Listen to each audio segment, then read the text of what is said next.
this place.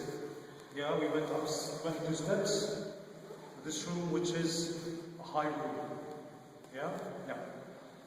The Bible states, the book of Luke states, that the Lord asked 2 of his disciples, go into the city and follow a man with a water pitcher on his head. The disciples said, what? Excuse us? A man with a water pitcher? Doesn't sound good. This is woman's job to carry the water from the water fountain. But they did not want them to be lost inside the city.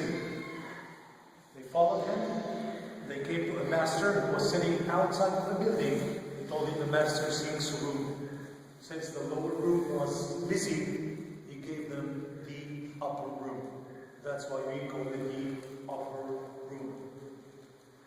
The disciples came here. Later on, the woman arrived over here. They prepared everything. Then the Lord came.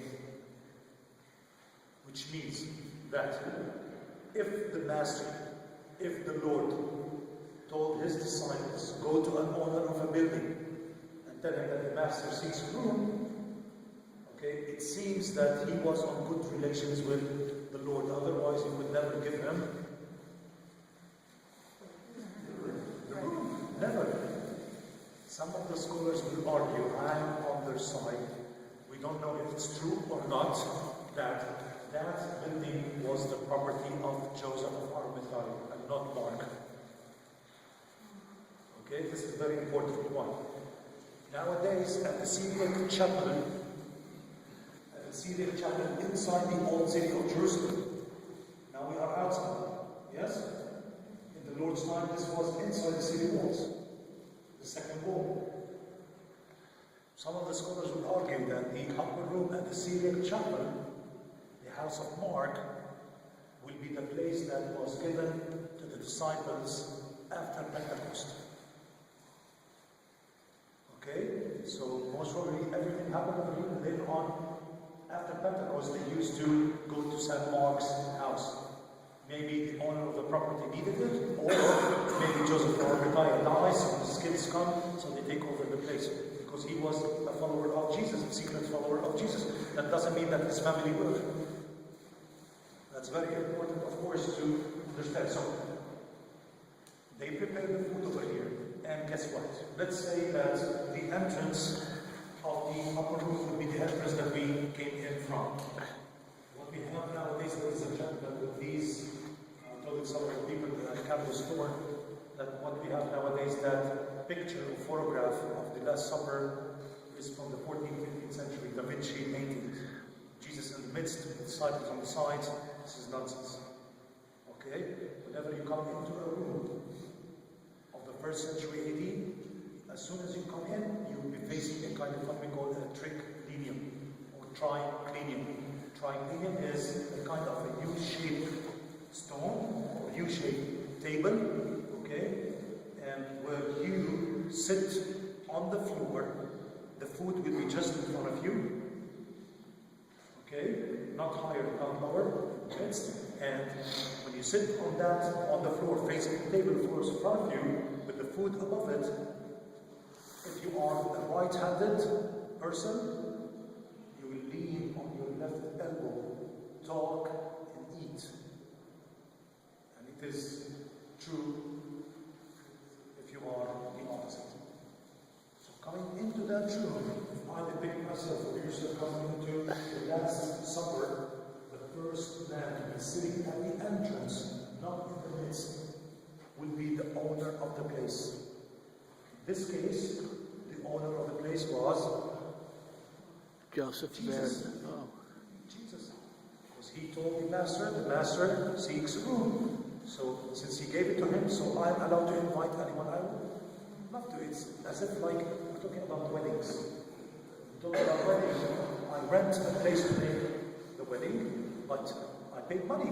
Yes, so I'm entitled to visit, to invite anyone I want. It's not the owner who decides. I decide because I already paid money.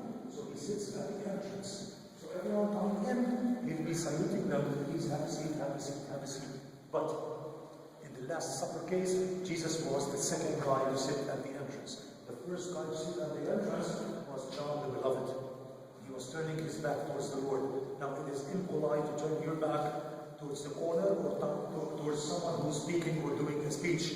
But in that case, John the Beloved was affirming what Jesus was talking about.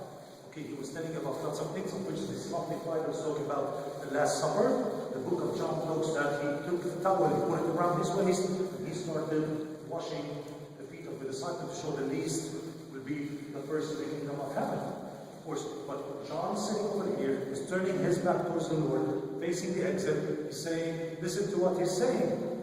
He's saying the truth. And it jumps always to John 21, when of course, rumors started that this disciple, the beloved disciple, who is John himself, is not going to die. It is the same John, the beloved, the same John who wrote the Gospels, and the same John who wrote the book of. So it seems that he knew lots of things which the disciples did not know about. That's why he's called the beloved John. And he is the only one during the Last Supper who knew that Judas Iscariot is going to betray him. Because the others saw Judas Iscariot turning his back on the other side, turning his back on the other side, and then moving, going outside.